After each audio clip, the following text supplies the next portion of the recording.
Who here hates Borderlands 2? Alright, good.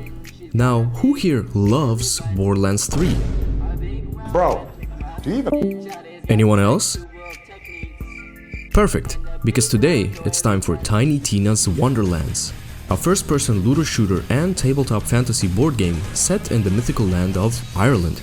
In this game, you are the Fate maker. and are titled so because for the first time in the Borderlands franchise, you create the fate of your character. In the past, a Vault Hunter would be unbearable or entertaining based entirely on whether or not a developer stuck to their meds. In the present, that fate is in your hands. Hey Scotty. What do you think about my seductive character? 朋友是一个坚韧不拔。 Come on, Scotty, what's your pronouns? Just because you are the Fate maker. doesn't mean you can be transphobic. Devana of Oblak goes by they-them pronouns.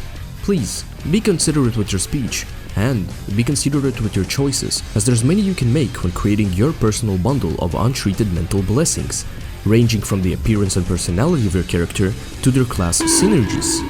Here in the Wonderlands, you mix your starting class of choice with one other from the remaining 5, creating an enjoyable bundle of fun, one that everyone must gaze upon in grace, or be disposed of methodically on the premise of intolerant thought. Each class focuses on a specific affix that upon mixation results in a dynamic experience. You like getting up close? Why not go stab a Mancer and Berserker to get a Stab Zerker? Or perhaps you want to be a Blightborn, for which all you need to do is be born in Chernobyl. As you might notice, there's only 2 skill trees, one less than the standard 3 of Borderlands games. Don't worry, this isn't a case of developers making less game for the same price. As the old saying goes, less is more. Subscribe, I implore. There's enough dynamicism in class skills to create a multitude of builds, but what matters most is gear. Tiny Tina's Wonderlands is looter shooter after all. In a genius move, Gearbox have decided that hey, let's put the RNG in the player's hands. Where in Borderlands 3 you'd be showered in gold quite frequently, here in the Wonderlands you have to work for it. Are you growing AP from using guns with fantasy spins and want something more unique?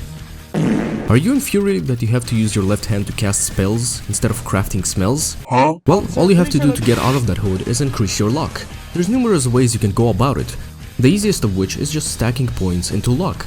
But for that you have to hit max level and rack up mythic ranks. You are a real Sigma male, a true cell in every atom that represents your being. You want those shiny goodies earlier, don't you? Then turn to the gods. The overworld is dotted with shrines dedicated to gods representing different values. Grindana, a favorite amongst legendary rappers that grants a 10% studio experience boon.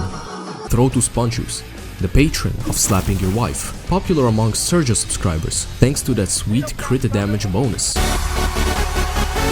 But the one you're looking for is G, the patron of finding love in jail, that grants a whopping 25% loot luck.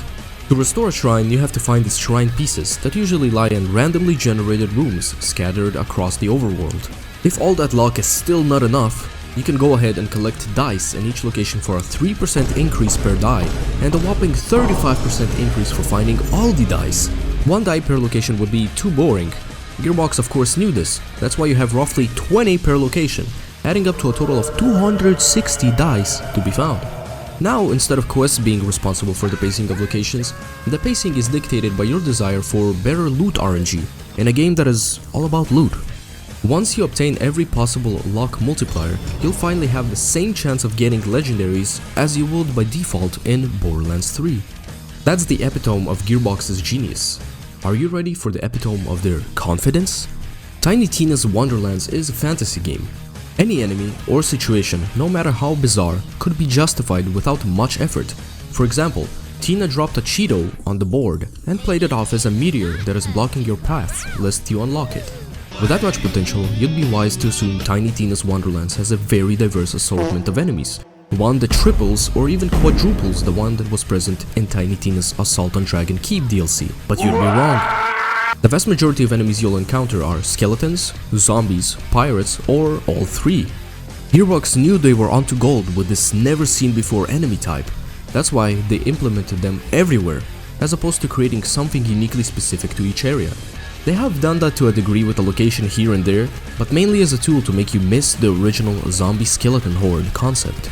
Side quests. You'll find love where you least expect it, you'll pick up poop, you'll be met with moral dilemmas, and you will serve the most articulate character in any video game ever, Claptrap. Side quests are your primary source of universe contextualization, as the main story is sitting on the sidelines. I guess Gearbox finally realized that having a grounded and constant antagonist like the one they did in Borderlands 2 is jarring. That's why the Dragon Lord engages in a bit of silliness at the start of the game and then kinda dips, letting you absorb all the miscellaneous content in peace. But what about character development? Don't worry, Gearbox, in a calculated move, implemented a new way of conveying the antagonist.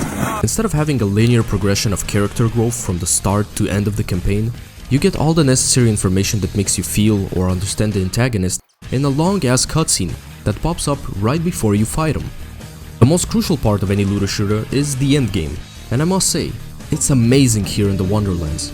Instead of kill-quitting a named enemy in the hopes of them dropping what you need, you now go through something known as the Chaos Chamber. It's basically the random generated rooms you see on the overworld, just with a new instance currency of crystals, that upon completion can be used to chungify a barf rabbit into giving you a specific type of loot.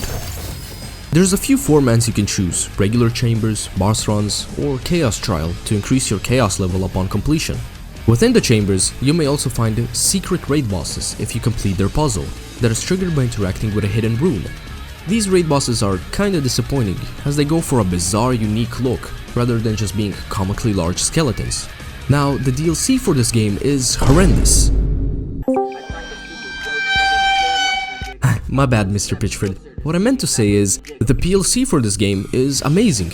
You have a mirror per PLC in which you go through what is basically a chaos chamber, just without the random generated aspect, and fight the same enemies you've been fighting through the base game, with the only exception being the bosses.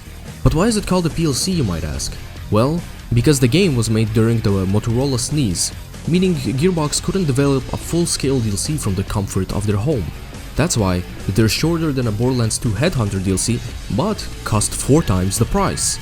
With all that in mind, it's clear that Tiny Tina's Wonderlands is the best Gearbox game ever made, out of 10. That's about it. Don't forget to slap like, slap wife, hit subscribe, and kitchen next time, babies.